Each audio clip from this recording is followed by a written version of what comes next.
For almost a decade, digital was my preferred way of doing street photography. It's fast, convenient, and so easy. But something changed when I started to shoot film. I was caught between two ways of working, one fast and easy that kept me comfortable, and the other slow and demanding. So I made the decision I've been avoiding for some time, and I haven't looked back since. Let me explain. I just quickly want to introduce myself. My name is Embreen, and this is 28mm Street.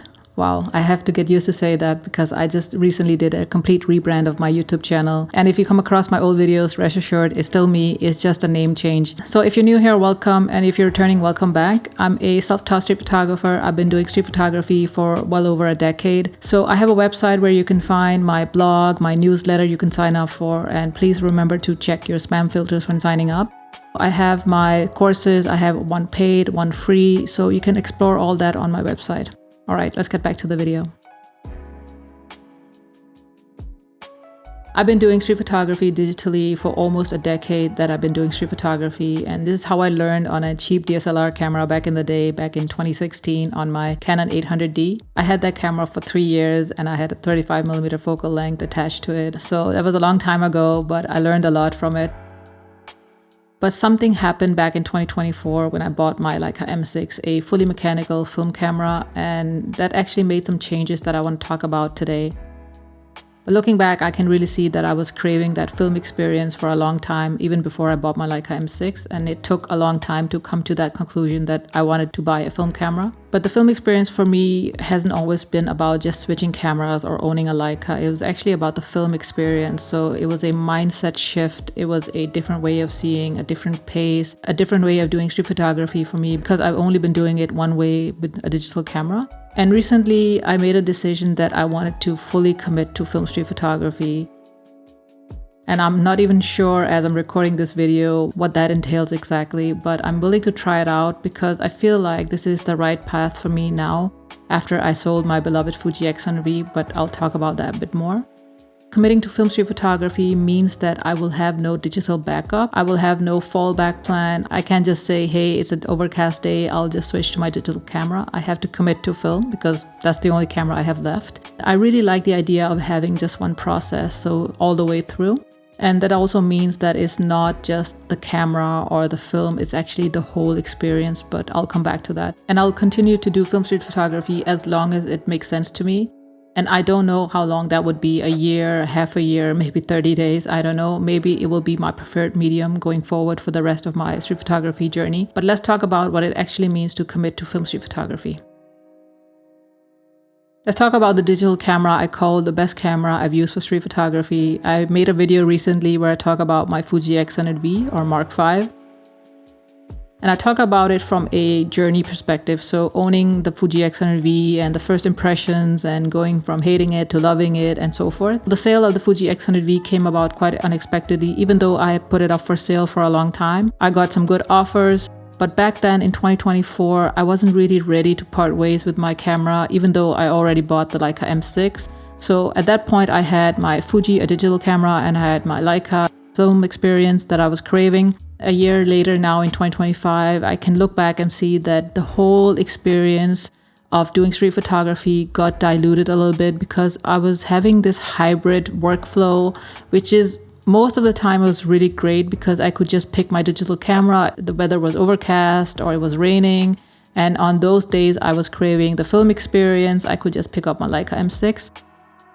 I started to notice, and this is also something I talk about in the other video, is that I started to skip over the hard parts. So especially with the film camera, I would just have the convenience of the digital camera and I would not pick up my Leica. And for me, I felt like that I was missing out something from a learning perspective. As a street photographer, I'm really interested in learning new things, new skills, and I can better myself even after a decade of doing this. I felt like I was just cutting corners. So being in that hybrid workflow and mindset, it actually cut me off and not giving me the whole immersive film experience. So when the offer came, and it was very unexpected, decided to sell the camera. And in the first 24 hours after I sold it, it felt really weird. I was really unsure if I made the right decision because that camera is very, very hard to get. Even the Mark VI is very, very hard to get. So I was a little bit like unsure if I made the right decision, but the more I thought about it, the more it made sense that I parted ways with that camera because I learned so many things from it and I was ready to go down a new path. Let's talk about what it means to fully commit to film street photography and what it means for me. So it means that I'm not just shooting film because that's fun too, but I want the full film experience. I want to fully immerse myself in that process. And that means for me that I bulk load my own film. I develop everything at home. Sometimes color, I go to a lab. And I also scan everything myself. I recently invested in a very pro level scanning setup because I really want to do a good job when I'm scanning my photographs as well. So I'm talking about the whole ecosystem that comes with, so the whole workflow that comes with shooting film and the whole film experience. For me, it's slower, it's messier, it's time consuming, and it requires so much patience in a world that everything is so fast. I'm not always patient. I want to see results really quickly. And to be honest, that's been one of the key factors for me because it actually forces me to slow down and really reevaluate my work. I really love every part of it because I've been bulk loading my rolls for a long time. Actually, just since the beginning, I bought my camera. I started to bulk load because I want to save a little bit of money. But I love the process of loading a roll and seeing it come to life. You know, when the scans are done, I've edited my work. And that really builds a connection to my work. So I spend endless of hours out on the streets, and for me to have that extra process, the workflow I have to go through is just, it really connects me to my work because you go out there and you make a shot and you live with that choice until the roll is developed and you can see your results.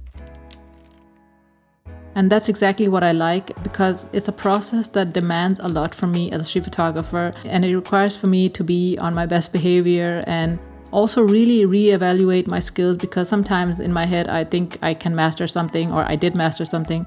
But when it actually comes to film, I can see I misfocused like 9 out of 10 times. And that really forces me to say, okay, I need to work on this. I need to better myself. And I like that process. It's very simple as that.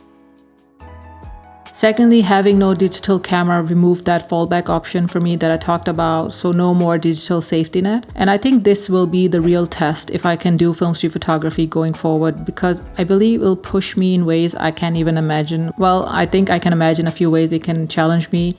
But both creatively and technically, I can learn so much because I believe film enforces constraint because I have to accept the imperfections that comes with shooting film and the whole experience about it that I talked about. So having a more slowed down process means that when I'm making photographs, I think much more before pressing the shutter, and I'm forced to make decisions with more intent because with digital, I would say a lot of times I just would snap photographs quite quickly and quite randomly, without even thinking, why am I actually making this photograph? Because it doesn't cost you anything. It's easy, it's convenient, and you can just delete the photograph afterwards. But with film, also considering film is really expensive, I caught myself numerous times of not making a photograph because I was really asking the question, what message would this photograph convey? And do you really need to make that photograph?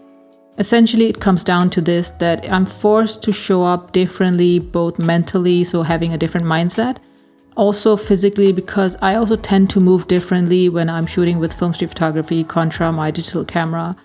And as I said, there's no digital safety net, which is going to be interesting. So I talked about having that hybrid workflow and a hybrid mindset, so being in two minds, as I called it in my previous video. And the moment I let go of my digital camera, I really felt it, that mental clarity when choosing one camera and one lens or choosing one specific medium. So no more comparing, no more switching systems, and no more wondering if I made the right gear choice when I'm going out there on the streets. Practically, it means for me that I can really trust myself. I can really build up confidence out on the streets and really trust that my instincts are worth pursuing, even though I'm a little bit unsure at times. Hopefully it has come across that film is not better than digital. I would say 9 out of 10 times digital will outperform film. I still love digital street photography. It's just on pause right now because I want to try something else. And I still would say the Fuji X100V or Mark V was still the best camera I've ever used for street photography, because it made street photography so easygoing. It made it so much fun. It actually brought back joy. Because back in 2022, 2023, I lost a little bit of my love for street photography there for a couple of months. And that camera actually really pulled me out back on the streets to make photographs. That's also exactly the problem, because digital street photography or digital photography, it's so good, it's so effortless.